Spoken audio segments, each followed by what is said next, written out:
office indefinitely means an unspecified period of time. So you don't know when you are coming.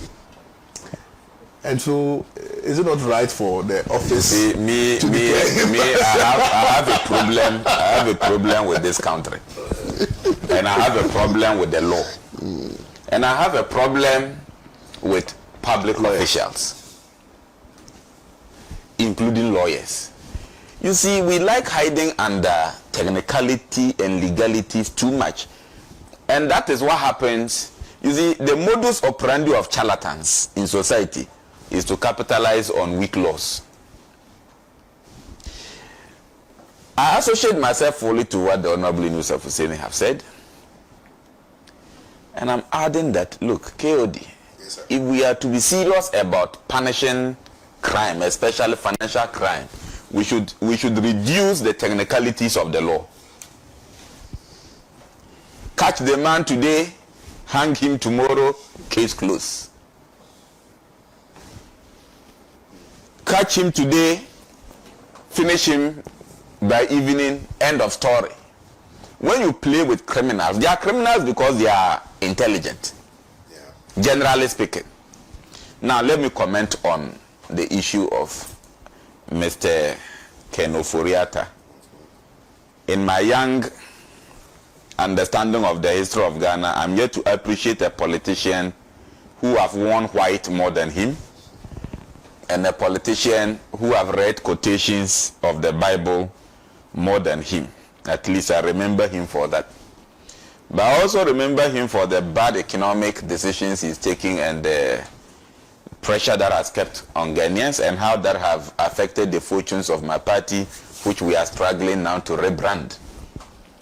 The fundamental issue about security reporting or intelligence management is that we in the public will not be exposed to the real details that informs a particular decision. The OSP is acting on hardcore, high-speed intelligence. And of course, it's not everything they can tell the media. Otherwise, listen to the correspondences. The first letter that was given to Ofori-Atta was, I think, on the 24th of January.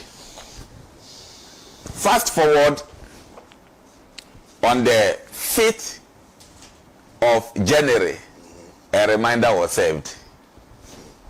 And on the 7th of January, his lawyers had written that his doctors needed him for medical attention. And so he had left the country, okay, indefinitely. Number one question, when did he leave the country? Did he leave the country after 24th January? Are you getting it? After he must have noticed that they've triggered processes towards investigating him. That is number one. If yes, as it appeared to be, why did you fail to inform the OSP that, look, I've acknowledged receipt of your invite, however, I'm unavailable for this and that reason, for which reason I'm asking for a rescheduling, where indefinite means what? So for him to be declared as a fugitive is on the basis of intelligence, high-speed intelligence. And some of us are quite privy to these things. We are students of the area, and so we learn. KOD, yes, sir. Indefinitely, he may never come at all. That option is there. Yep. And to protect the legitimate interests of the state, we have to find a way of going after him. Number two, as we talk, there are intelligence pointing, as purported by some cortesans, there are intelligence pointing to the fact that the letter we are even seeing as a note from the Mayo Clinic, yeah, who are supposed to be his doctors, could actually be false. So if that particular document purported to be giving details of his medical whatever is in question, does it not amount to the fact that The guy is hiding under his public health condition. Public because when he was sick, we all heard it, and the kind of treatment we all heard it in this country during COVID, and yet he was working even in his own interest, in his own health interest. Listen, he left his own data bank as MD on health grounds, yet was fit to manage the economy of Ghana. What an irony. Are you getting it? I'm sick, I can't manage my company, but I'm well enough to manage all sectors of the Ghanaian economy. Hypocrisy. That tells you that that's an agenda boy. Are you getting it? Now, number two, if you understand serious and organized crimes, they are called organized crimes because we have people in other countries. These are things that are transnational, right? And you can have state actors being very complicit.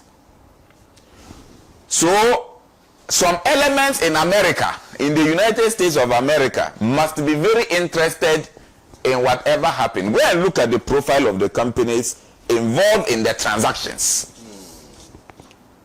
and investigate the shareholders of the companies. Let's not limit it to only the countries they were registered.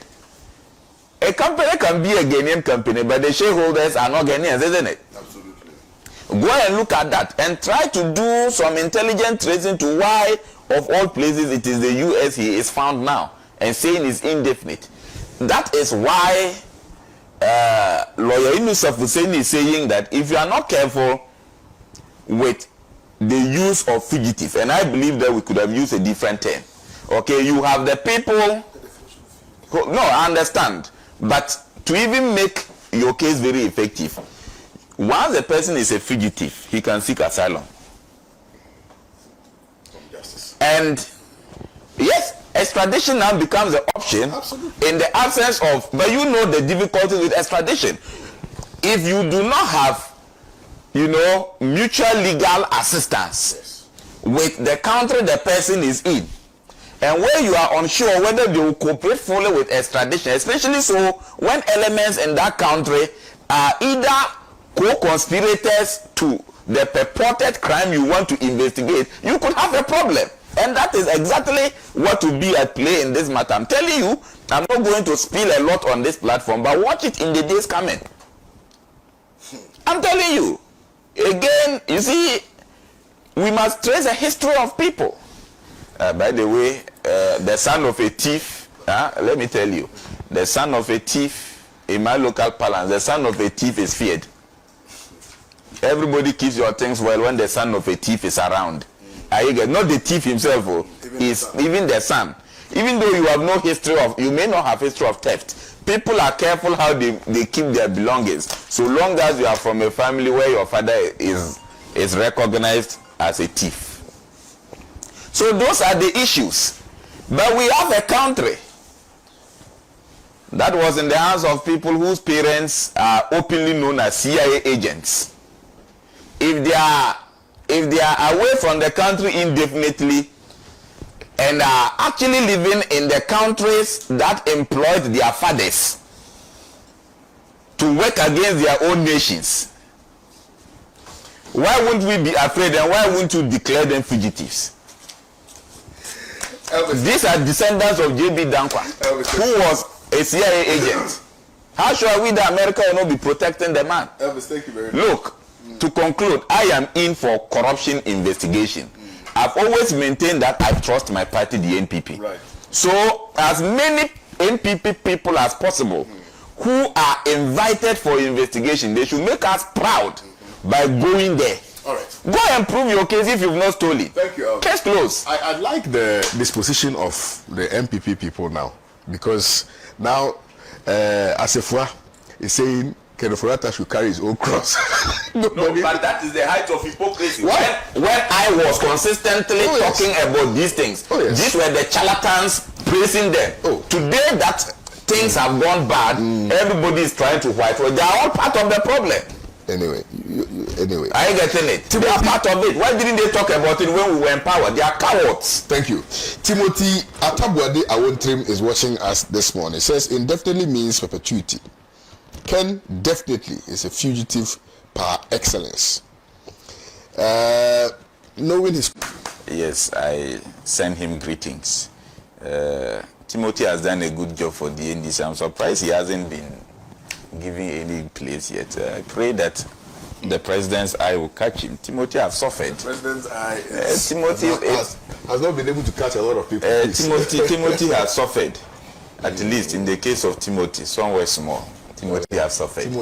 Timothy has suffered. You know it. Pan-Africa knows this. I think sometimes we need to be very frank and do the advocacy sometimes for some of his qualification for a job is suffering. It's about loyalty and commitment. And I mean, he's been very nationalistic in his for public service appointment.